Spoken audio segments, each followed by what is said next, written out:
आती हैं और बहुत मेहनत सभी पॉलिटिकल पार्टीज ने यहां पर की है। दीपांकर हमारे साथ जुड़े हुए हैं।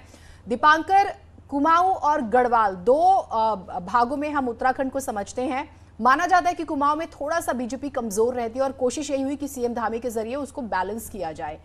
ग्राउंड पर जो हम त्रिकोणीय मुकाबले का जिक्र कर रहे हैं, वहां पर जब लोग पहुंच रहे हैं तो उनके क्या मुद्दे हैं? अभी हमने सुना कि शिक्षा, रोजगार, वुमेन्स सेफ्टी बहुत बड़ा इशू था, वहां पर जरा बताइएगा।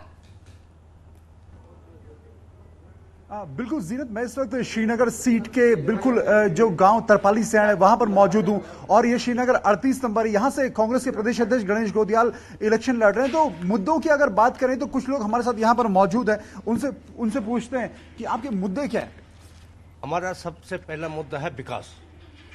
जो विधायक या जो कैंडिडेट हमारे क्षेत्र में विकास करेगा वही हमारे राज क्षेत्र में राज करेगा।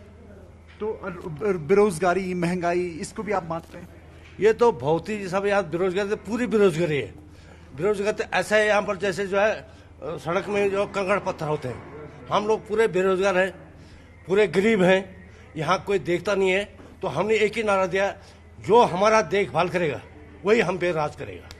जो हमारी देखभाल करेगा वही यहाँ पर राज करेगा। और यहाँ पर जिस सीट पर मौजूद है श्रीनगर सीट है, इसके अलावा गढ़वाल में 41 सीटें हैं, कुमाऊं में 29 सीटें। और जो बात आपने कही कि कांग्रेस कहीं ना कहीं थोड़ी ठीक स्थिति में रहती है कुमाऊं में और बीजेपी की थोड़ी स्थितियां वहां पर थोड़ी मुश्किल स्थितियों का सामना करना पड़ता है। लेकिन मुख्यमंत्री पुष्कर सिंह धामी वहां पर इस वक्त खटीमा में उम्मीद है कि बीजेपी वहां से इस बार बैलेंस करेगी और ओवरऑल 70 सीटों के जो नतीजे 10 मार्च को आएंगे उसमें कौन पार्टी जीतेगी इसका फैसला आज होने वाला है जब वोटर्स वोटिंग करने वाले। जीनत, बिल्कुल ठीक है, लौटेंगे आपके पास। भारती सकलानी की तरफ चलते हैं, देहरादून से हमारे साथ इस समय लाइव मौजूद हैं।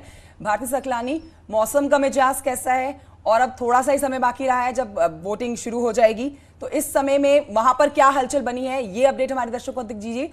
और वोटिंग के लिए तैयारियां पूरी हो चुकी है?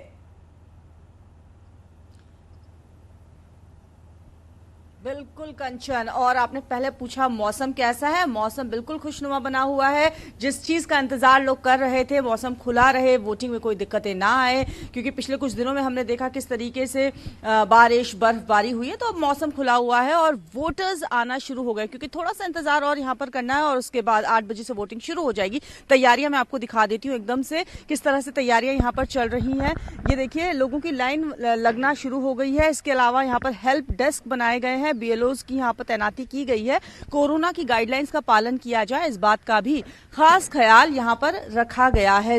कंचन, सबसे पहले एंट्री होगी, उसके बाद लोगों के हाथ सैनिटाइज करवाए जाएंगे, बिना मास्क के किसी को भी यहाँ पर एंट्री नहीं दी जाएगी और इस तरह की तैयारियां यहाँ पर की गई है। बूथ पर लोगों की लाइनें लगना शुरू हो रही हैं, हालांकि अभी थोड़ा इंतजार और यहाँ पर करना है, उसके बाद वोटिंग की प्रक्रिया यहाँ पर शुरू हो जाएगी। इस बार जिस तरीके से पूरे प्रदेश भर में अभी शैलेंद्र को हम सुन रहे थे, जैसे कोई हलचल होगी जरूर बताइएगा। पहला वोटर भी हम अपने उत्तराखंड का दिखाएंगे अपने दर्शकों को। देखिए, पहाड़ी राज्य है, 8 बजे से वहां पर शुरू हुई है। सुधीर दुबे जी हमारे साथ जुड़े हुए, एक रिएक्शन सर आपका भी चाहिए। 2012 तो नहीं, 14, 17 और 19 के मुकाबले ये वाला चुनाव कितना अलग है और स्पेशली जिन 55 सीटों का हम जिक्र कर रहे हैं वहां पर आप बीजेपी को कहां पर देख रहे हैं? सबसे पहले तो मैं आपके सभी दर्शकों को और उत्तर प्रदेश वासियों को, देशवासियों को नमस्कार करता हूं। जी देखिए जीनत, आज उत्तर प्रदेश में ही नहीं पूरे देश में भारतीय जनता पार्टी के खिलाफ माहौल है। और जहां तक उत्तर प्रदेश की बात करें तो उत्तर प्रदेश के नौजवानों को यह उम्मीद थी कि शायद भारतीय जनता पार्टी जो चुनाव में आएगी तो हमारे मुद्दों पे बात करेगी, जैसे बेरोजगारी का मुद्दा है, महंगाई का मुद्दा है, भ्रष्टाचार का मुद्दा है, कानून व्यवस्था का मुद्दा है। लेकिन देखने में क्या आ रहा है कि भारतीय जनता पार्टी के बड़े बड़े नेता और स्वयं मुख्यमंत्री जी तो कौन है सर? भारतीय जनता पार्टी नहीं है तो फिर कौन आ रहा है? भटकाने के लिए जो है वो बात कर रहे हैं। कभी बयान जम्मू कश्मीर का देते हैं। जी सर, कौन सबसे ज्यादा दमदार पोजीशन में आपको नजर आ रहा है फिर? क्योंकि बहुत सी पार्टियां हैं इस बार चुनावी मैदान में।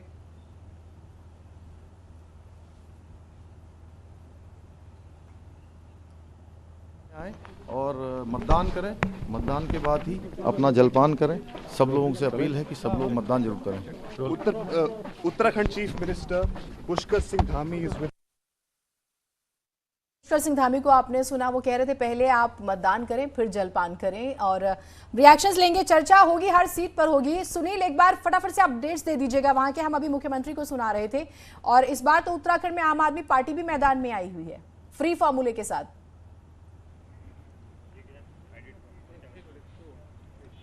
देखिए जीनत, मैं हरिद्वार सीट पे हूं और हरिद्वार वो जिला है जहां पर सबसे अधिक 11 विधानसभा की 11 सीटें हैं, तो सबसे अधिक मतदाता भी इस सीट पर हैं देहरादून के बाद, करीब 14,20,000। आप देखिए, मैं भगवान दास संस्कृत